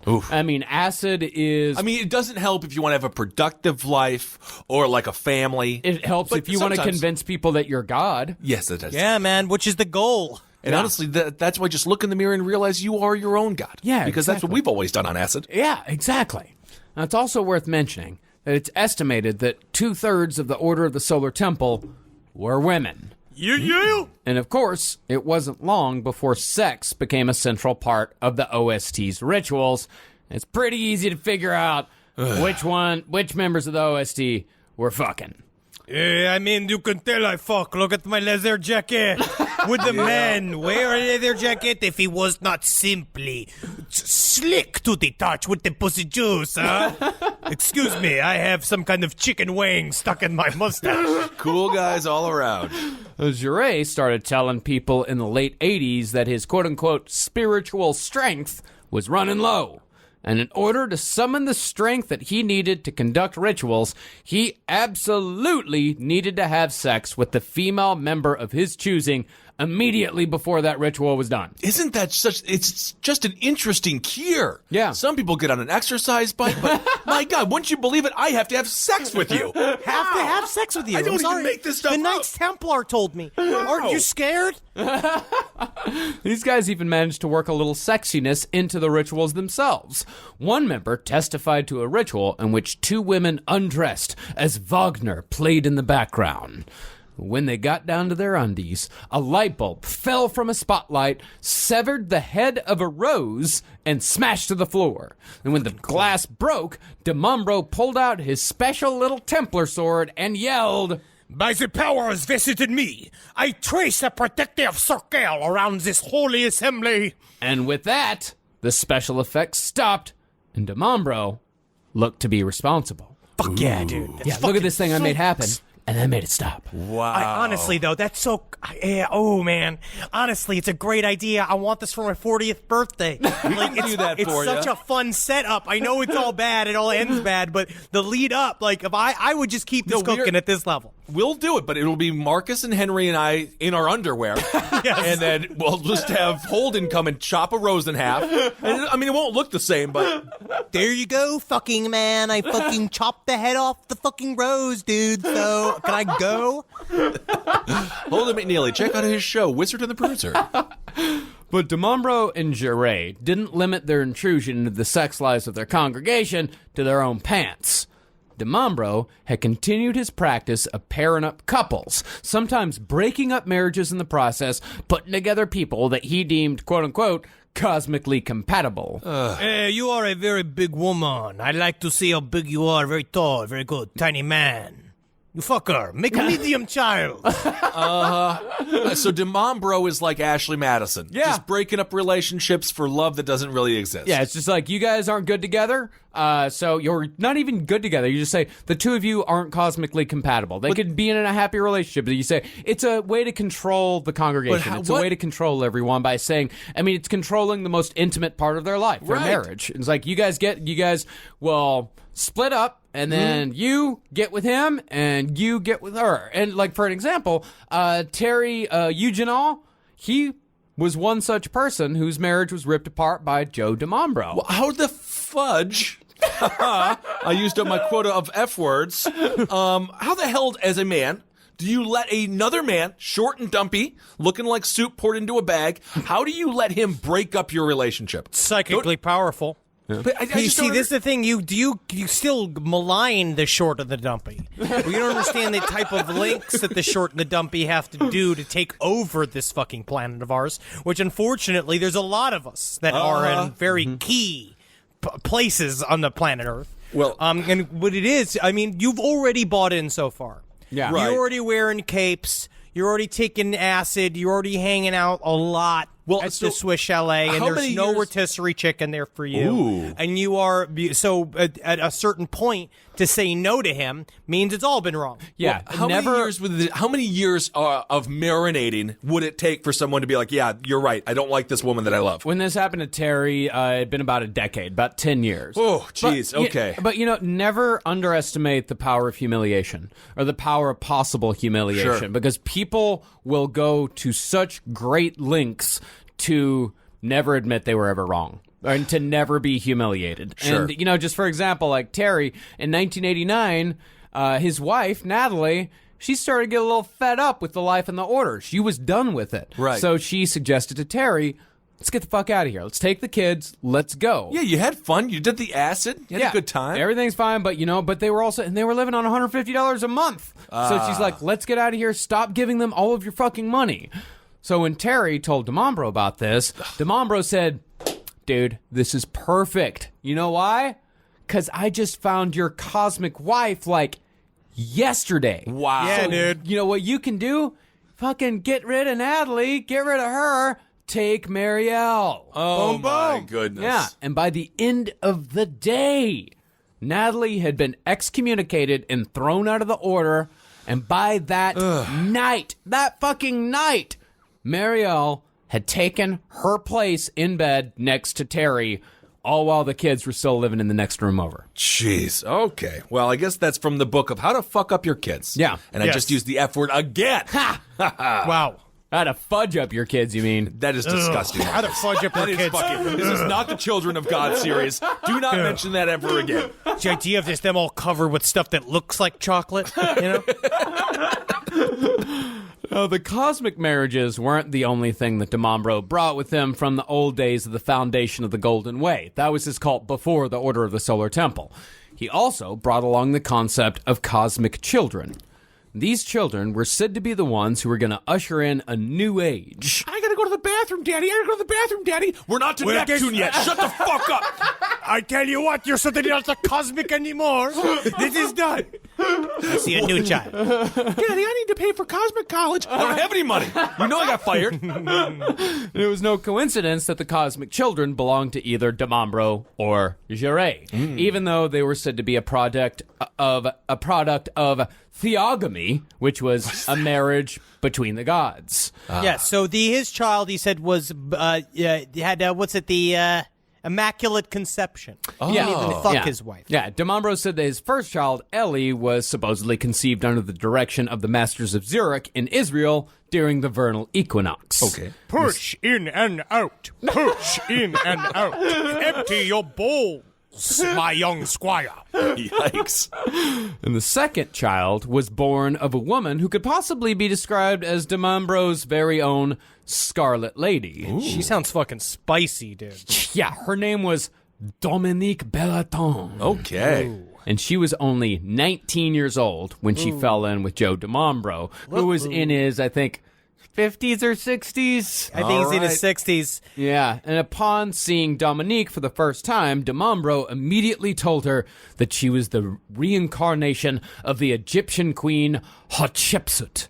And he took her as his mistress. It is such a lame pickup line. Of course, a 19-year-old girl is going to be like, oh, that's wonderful. Wow. I don't know why they sound like a 90-year-old named Esther. Oh, that's wonderful. Oh, I was just watching my program. You can't tell me that. Your mustache is certainly tickling my undercarriages. Yeah, I know. So a few years later, Dominique had become pregnant, and she and DiMambro declared that the child had been immaculately conceived as the Archchild, the Avatar, the new Christ. They had even acted out the Immaculate Conception in one of the ritual rooms with a laser beam. Oh, my God. Telling everyone that the beam shining onto Dominique's pussy was the, All right, Larry was the and David. seed of one of the ascended masters. Just Then you have the guy on the lasers, just like, all right, and really just gotta zap that clit here. All right. Larry and David, I'm going to need you to get on your hands and knees and blow on the labia. Just a little bit. That's good for effect. Wow. This is very theatrical stuff. extremely so, yeah. And they said that the seed was shot in by the ascended masters, but it was also somehow going to be Joe DiMambro's mother reborn. Meanwhile, just cut to an airline pilot with a laser in his eyes as he crashes into the woods. I should have turned the laser off. I got some future cum on me. I'm gonna crash this plane. Once these children were born, they were never allowed to play with children outside the order, lest their energy be, quote, mingled. Ugh, so they're getting crazy. They're getting crazy. And 5 of these kids would eventually be born, but only 4 would survive the year 1994. So it was with these beliefs and rituals that the Order of the Solar Temple reached its apex in 1989 with 442 members. 90 were in Switzerland, 187 were in France, 86 were in Quebec, 53 were in Martinique, 10 were in Spain, and we only had 16 here in the States. And then just like one really sad loser in Montana. just the middle of nowhere. Await our Knights Templar leaders, and I will issue to them and show them the corn in which I grow with the power of the ancients. But you know what? These were the salad days. Yeah. This is when all this was fucking cooking, man. This was fucking jamming right now, dude. Yeah, 1989 was like, this ride ain't ever gonna end. Now with the election of George H.W. Bush, we're keeping it going, boys. And this height was when Jaret bagged some of his most impressive recruits. Between 1987 and 1989, Jaret managed to nab a number of high-ranking employees at a hydroelectric utility called Hydro-Quebec through a series of motivational speeches. See, Jaret had been brought in to speak by Hydro-Quebec's projects manager, Jean-Pierre Vinet, who was already a high-ranking member of the order. And these speeches, I mean, it was pretty standard, like, corporate fare. You know, it's speeches like the meaning of life and self-realization in management. Oh, God, I'm going to shoot myself in the head. No, dude, man. Then he brought his spiritual energy to them. And then he says, like, how to use expense reports to get cum on your jeans. It's like all that kind of shit. Where it's like he's trying to flip it for him. And these executives, they would listen to the speeches, and then, Vinet would walk up to him and was like, hey, if you want to hear more, you can come on out to the chalet. And then by the time Jaret was done with his run of motivational speeches at Hydro-Quebec, he'd recruited 15 executives and managers into this yuppie cult. Oh, my God. I mean, it played right into their fucking lifestyle. It was a really cool, exclusive club. Right. And of course, all of these people contributed heavily when it came to their finances. One Time magazine article estimated that during Jaret and DiMambro's relatively short reign as leaders of the Solar Temple, like 10 years or so, they amassed a nest egg of cash and assets gained from followers that was worth $93 million. Man, So- they should have just grabbed the cash and have just disappeared into South America. Like I know. don't understand. That's a part of it. We'll be endlessly debating this, where it's like they could have just left and they could have just been a part of the Esoteric Hall of Fame Right. with Alice Bailey and all these people, and it would have been fine. Well, do you think that there is something, because corporate life is human suffering. Yeah. It is soulless. It is a nightmare. Jordan Belfort, Wolf of Wall Street, which was again on television, Henry. I see your face all the time. Hey, man, I got a couple of cents. Yeah, you did do well with that. But do you think it's because their lives are so soulless? Like, if you work in a corporate office every single day, there's nothing there for you. So maybe they're more susceptible to a guy like this being like, you can get all the profits you want, and now here's some spirituality to go along with it. Power begets power. The whole thing is They you just want seem more vulnerable. power. Like, I don't know if necessarily a corporate existence means you are dead in the inside. Oh, it I think it does. just means you want.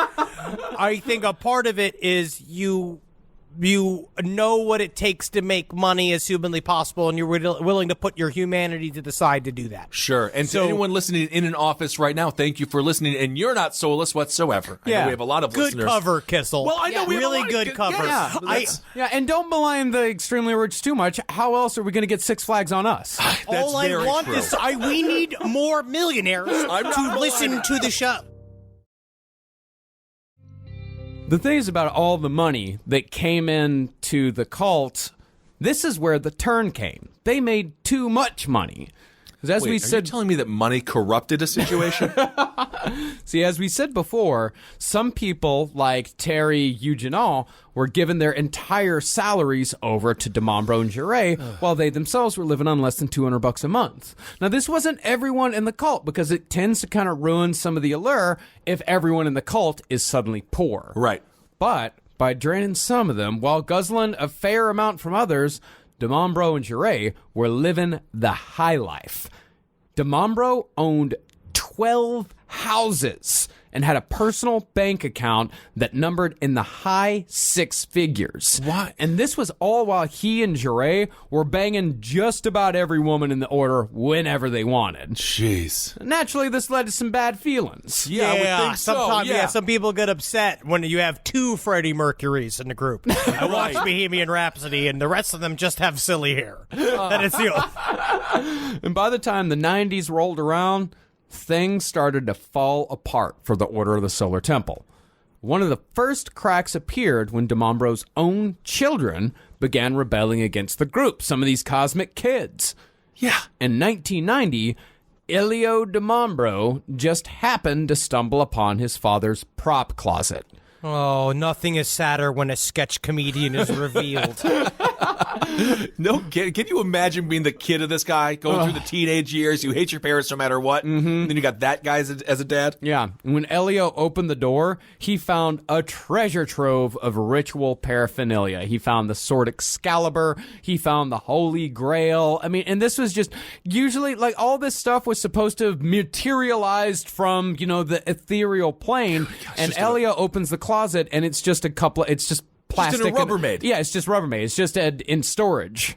Dad, I found the Holy Grail in your closet, and also this big rubber butt. Why just a butt? I'm sorry, son. I should have told you earlier. I am a sketch comedian.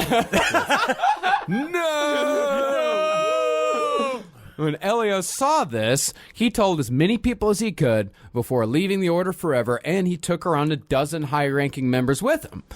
Now, after this, DeMombro changed tack. See, DeMombro, for a while, he had a pretty tolerant and open style of leadership. People could give him criticisms. He'd listen to it. Mm-hmm. But then after that incident, after people started to leave, he turned a hell of a lot more authoritarian. Okay. Because of this, things weren't so much fun in the yuppie cult anymore. So people started leaving in droves. Although DeMombro kept a few of the higher-ranking members through blackmail. He told Watch executive Camille P.A. that if he left, DeMombro would let it slip that P.A. had been fucking Luke Jure. Whoa. Although I got no idea if that's actually true or not. Right. I mean, they were doing a little touch and a little kiss, and I guess. they were French, and they were in the chalet, and they just saw the Grail. Like, I mean, honestly, a lot of things happen. Sure. It's also not that big of a secret. Even if someone did say that, it'd be like, oh, okay. Then. I guess in 1990, maybe there was. I mean, things were a lot different. Oh, it was. It was a lot different back totally. then. Yeah. Sounds like it was real. That's what it sounds like. Yeah. And speaking of Jure, he was starting to lose it as well. By 1990, Jure was much more interested in the ritual preamble fuck sessions than the rituals themselves. Did Jure go through a fat Jim Morrison phase? Please tell me he gained like 30 pounds. No, he went through a disheveled phase, definitely, near the end. And his behavior was just getting erratic. Because a lot of the members felt that his predictions for the end of the world were getting just a little too specific for their comfort. And they were also getting a little weirded out about how tight of a hold Jure had on some of the other followers. Physical grip on some of his followers. And they're starting to look around, and they're starting to see like, okay, this is going from like a fun esoteric society to a cult. So to say the word Oprah again, they're having their aha moments. Yes, they absolutely are. So in 1991, the Canadian branch of the Order of the Solar Temple voted out Jure as Canadian Grand Master. You're no longer King Nerd. Oh no! Yeah, he gets his moose horns taken away, which is so sad. And they replaced him with Robert Falardeau, who is Quebec's Minister of Finances. These are high-ranking government officials. It's a big fucking jump. Oh my god. Okay, so this is Shinrikyo stuff Yeah, where they man. actually have government officials involved. I see how you're there. You're running the Order Solar Temple there, keeping a tight grip on your followers. But you know, I gotta say, the way you should be doing it is you really gotta come at it with the Quicken. You need to use Quicken in order to really understand how to lead a group of people there. I'll show you. Wow. But there were still people in Quebec listening to what Jure had to say, even though he'd been demoted. And Jure suddenly had a new message familiar to cult leaders everywhere. Arm yourself. Uh-oh. However, Jure's message has been blown somewhat out of proportion over the years because it makes for a better story. Sure. Now, a lot of people make it seem like Jure was stockpiling an arsenal like Branch Davidian style. Had like machine guns and RPGs and grenades and all that shit. Right, cool stuff, yeah. But in reality, Jure just sent like 2 of his dudes to buy a couple of guns. Like illegal guns. There's a documentary called Witness about Order of the Solar Temple that has one of the men that went to buy these guns. Okay. And the men he sent is still the guy who spoke in the documentary is one of my favorite cult survivors I've ever seen. Because he literally was like, and then wouldn't you know what Luke said? For me to go and find him a gun. And he said, I was like, get one of those things that make it go pew pew on it. And I was like, you talking about a silencer? And he was just like, yes. And I was like, okay. All right. And so he acted like it was a fun, like, little jaunt. So I went and I asked a police officer, how do I buy a gun?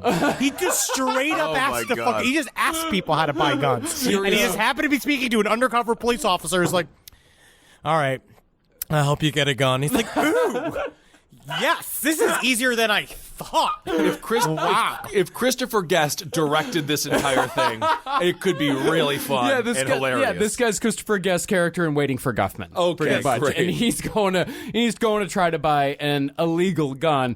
It was about March of '93, and this guy's name is Herman Delorme. Love him. And Jean-Pierre Vinet from Hydro, Quebec. They went out, they tried to buy a couple of semi-automatic silenced weapons. And the first person they found was an informant for the Quebec police. And I tell you what, I found a perfect line on a man with a gun. I met him. It seemed he was like wearing a lot of it seemed to be like an armor underneath his clothes, but it was still funny. He was so thick. It was fun to talk to a big, thick guy. And then he just told me speak right into his lapel because that's how he takes the order. Of course. You always know it's an undercover officer here in New York if they're really into the Yankees. Or the Rangers. Really into the They are full head to toe. Like they dressed in the morning and be like, what do people dress like? Yeah. I know what they like. The Yankees. Yeah, you see a guy wearing a Rangers jersey in July on the train, that's an undercover cop. Yes. Or Mario Lemieux. So these two guys, I mean, they were just scooped up in a sting operation immediately. So they went to the cop. So the undercover cop had the easiest day of all time. Yeah, yeah. And they scooped up Luke Juret in this whole thing as well because he told them to go get the guns. But the thing was, I mean, nobody did any jail time. And in fact, I mean, this whole thing was kind of handled in just about the most Canadian way possible. Although it's not necessarily a bad thing how they handled it. I mean, each of the three guys, they just ordered them to pay like $1,000 to the Red Cross to like get out of here. Oh, you'll give us $1,000 to the Red Cross. That's charity. No poutine for 2 weeks. No poutine. No poutine, you might as well kill me and my family then. Well, that's up to you to decide if you want to do that. No poutine for 2 weeks. It's order of the Queen. You know what? I take it back. You can have the poutine. I didn't mean to make you upset. Thank you.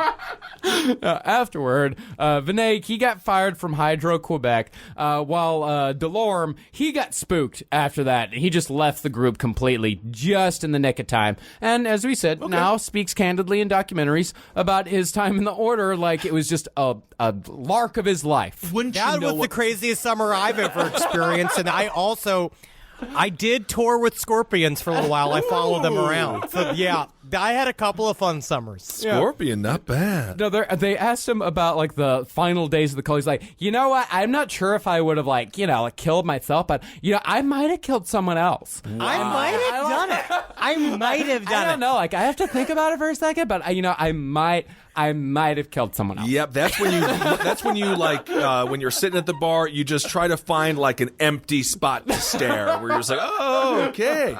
Great to hear.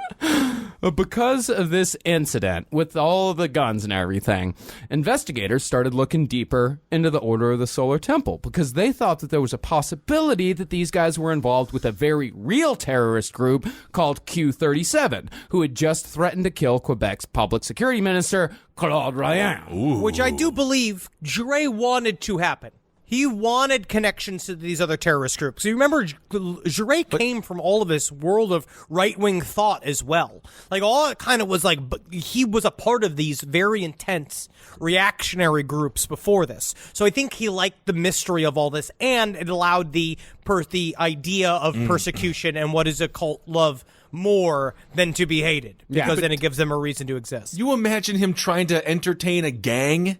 Just be like, I would love to be a part of your gang. Like, they're serious. Yeah. They don't wear ropes. No, these guys, I mean, this was a full-on terrorist group. Right. But, the cops, they raided one of the Order's clubhouses in Saint-Saulvier, and they investigated all the possible ties to Q-37, including the bombing of 2 Hydro-Quebec transmission towers the year before, but they never found any link between Q-37 and the OST. And that's the link between Q-37 and the OST. That's a big, like, wink, wink, nudge, nudge when people talk about the cult, because it makes them seem like a little bit more dangerous than they really were. Yes. But there was no connection whatsoever found. Okay. But even though the Canadian government completely abandoned any investigation into the OST because they figured, okay, this is just a bunch of rich assholes playing dress up. We don't really need to get involved in this. That initial investigation, that only heightened the paranoia that was already festering below the surface in both Demombro and Juret. Do you think a reality TV show could have saved everything? Because it doesn't. No, man, it always so heightens theatrical. because then you have to find out who gets producer credits, who gets executive producer credits, who's an associate producer. It's a lot of problems. A lot of headaches. See, the thing was, like, Demombro and Juret, they seemed to be like best buds till the end. They loved each other. Like, Demombro, he always had full confidence in Juret. And when Juret got kicked out of his Grand Mastership in Canada, like, Demombro was behind him the whole time. He was telling him, like, you guys don't need to do this, but, they were voted out nonetheless. So after, Well, what I had heard was that they did have some complications between the two of them because Demombro, in many ways, felt that Demombro thought that everything was cool as long as he was involved. He thought Juret's involvement in the Canadian OST and the shit because Juret was doing the his big fuck circle in Canada. And DeMombro, I think, was the way it was presented in one article I was reading, was almost jealous because DeMombro wants to make sure of he can't be doing extra fucking. But what I heard is that DeMombro was behind Jure completely when the Canadian OST brought him down. Well, nonetheless, it wasn't too extreme for it to be the band Levon versus Robbie Robertson blow up. it was relatively it was a minor. In the news. If it was a kerfluffle, it was a minor kerfluffle. Okay, minor. That would make sense, though. I would understand that. Yeah, Surprised they did so well. Yeah, it was definitely a minor these two guys never seemed to have any huge arguments. Okay, disagreements, yes, but they never real Bert and Ernie. Yeah. Okay. All right. So when Bert and Ernie are they're sharing a woman because they physically said that they were not gay at Sesame Street. I don't know if they did. They're always sticking because you trade in and out where one guy's fucking her for a while, the other guy comes in, so their penises have touched a bunch. Yeah, that's what Bert and Ernie always did. They always shared women. Well, after the raid, a lot of the more loyal OST members followed DeMombro and Jure back to Switzerland, where they all settled into a nice stew of paranoia because they now believed that they were somehow a persecuted group. And this is from one of DeMombro's diaries. We don't know when they might close a trap on us. A few days, a few weeks. We are being followed and spied upon in our every move. All the cars are equipped with tracing and listening devices. All of their most sophisticated techniques are being used on us. While in the house, beware of surveillance cameras, lasers, and infrared. Our file is the hottest on the planet. The most important of the last 10 years, if not of the century. And this played into the cult's own narrative perfectly, because they've been telling each other for a decade that they were the most special people on Earth. They were the chosen people. Right. And now they had a persecution complex to go along with it. Great. And as we know, a powerful group who convinces themselves that they're being persecuted can be extremely dangerous. Mm-hmm. Now, the OST had definitely gotten some bad press in Quebec after the gun incident, which caused membership to drop even further. In just a few years, from from 89 to 93, the annual income of the group from membership dues dropped from almost 500,000 francs to 89,000. Ooh. And DeMombro's health was failing as well. In 1994, DeMombro was 70 years old. Ooh. Riddled with cancer and diabetes, and incontinent to the point where he had to constantly wear an adult diaper. A lot of people say I'm sick and that maybe I cannot control my poo-poo. But my diaper is made of leather, so you know that I still look stylish and young. I can't wait, man. I want an adult diaper bad. Bad? You can get one today. Just have fun with it. You know? And it's whatever. And it's possible that Jure was dying as well, although we don't know this for a fact. I think that he was full of shit, but Well, in his book, Terry Eugenal wrote that near the end, Luc Jure told him, quote, I have cancer, Terry. I'm fucked.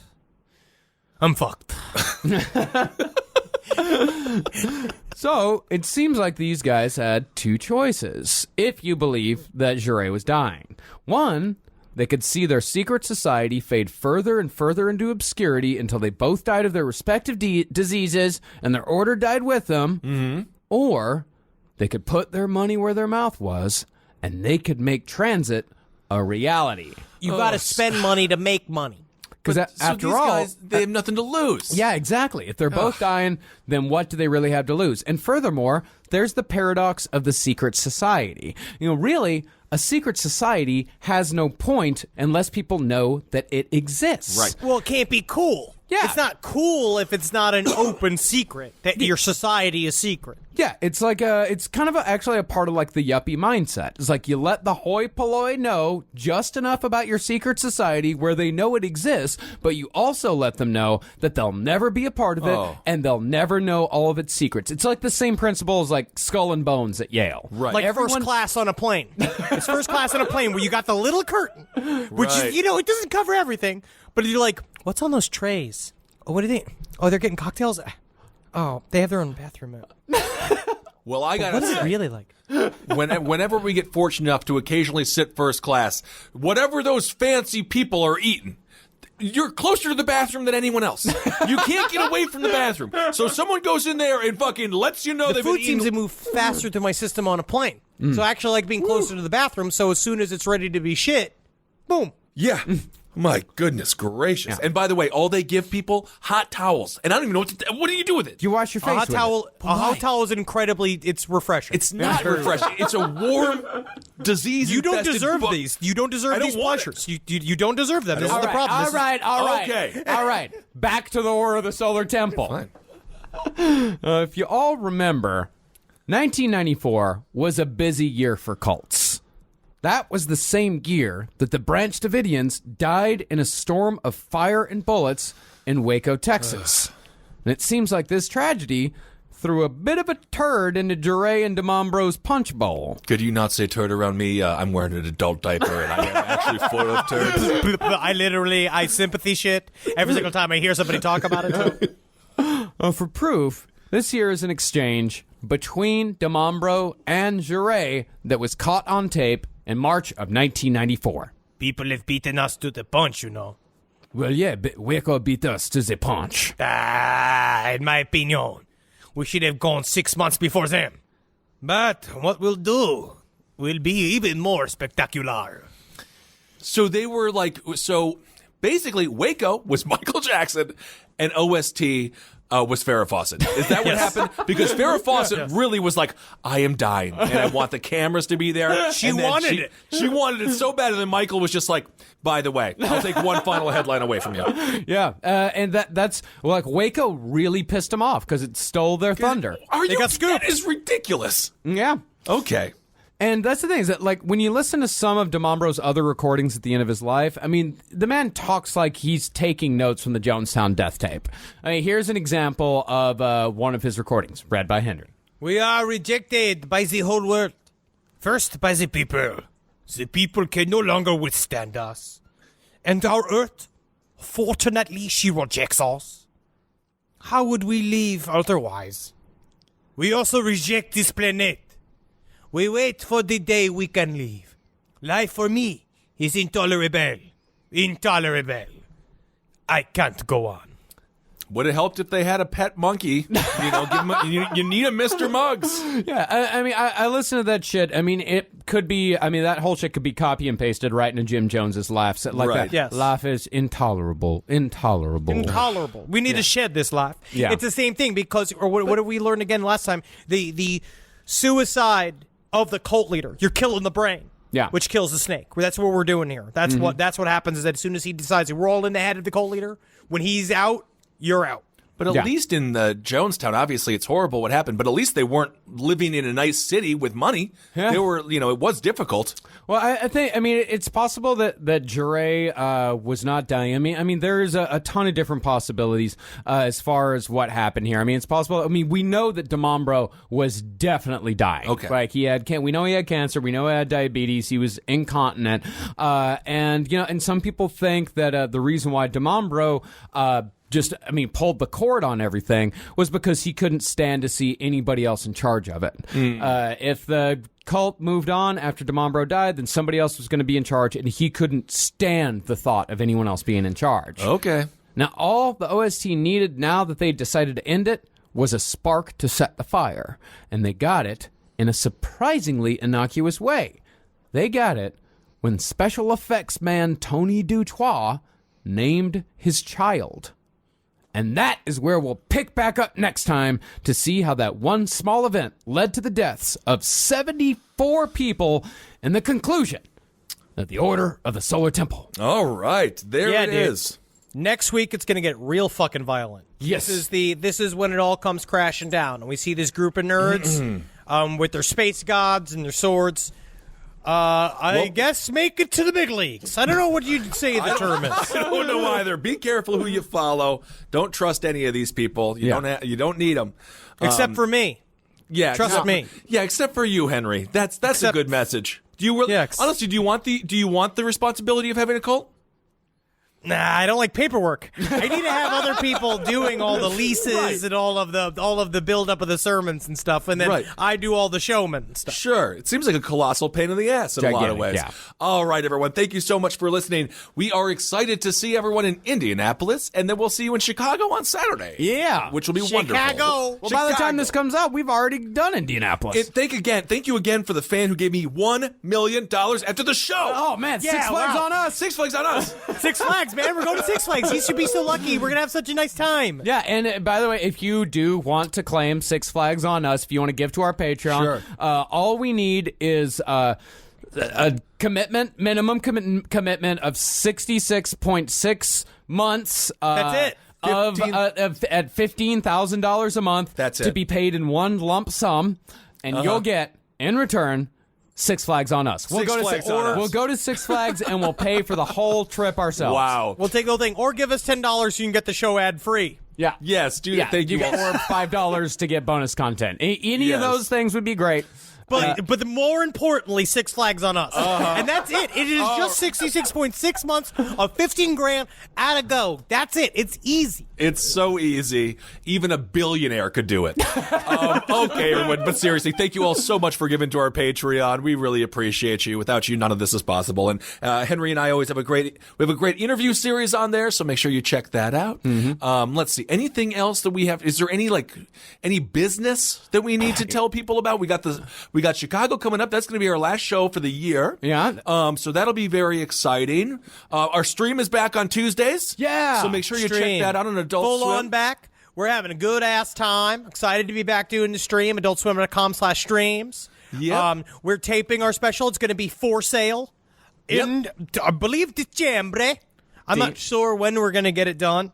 But it's going to be out there. And we're very excited for you to see it. We're going to be trashing that show that we're shooting and making a whole new show for our 2019 tours. Cannot wait. Which is going to be all over the globe. Absolutely. Yeah. And if you guys want to buy any Christmas gifts for the Last Podcast Network fan in your life, just go to Last Podcast on the left and click on merch and make sure you get it in time for the holidays. Yes, absolutely. And social media, it's LP on the left on everything. And Ben Kissel 1, Instagram, Marcus Barks, everything. Yeah. Dr. Fantasty, Henry Loves You, Twitter. And I am Twitter at Ben Kissel, which I occasionally look at every now and again. I try not to do it. Don't want to live there. You don't want to live your life I try to on live there. I'd like to thank Laundry Day that sent me some pipes in the mail for tobacco use. In Los Angeles, I can say whatever the fuck it is I want, but I can't say it to you. Laundry Day, they send me some, they're really, really nice. They're really fucking nice pipes. Really? The pipe was, one thing I got was like literally, it's nice for when you're trying to impress a weed smoker. It's a really nice it's fancier, but the one hitter they got me, it cools the smoke because the extra ribbing. I really enjoy it, man. I'm taking big old fucking throat loads of it, and it's great. Awesome. All right, everyone. Hail yourselves. Hail Satan. Hail Geen. Hail me. And Magustalations. And don't join a cult. Try not to, but think they're so. sneaky. Real sneaky. Just have fun, man. Just do it for the fun years and then get out if you can.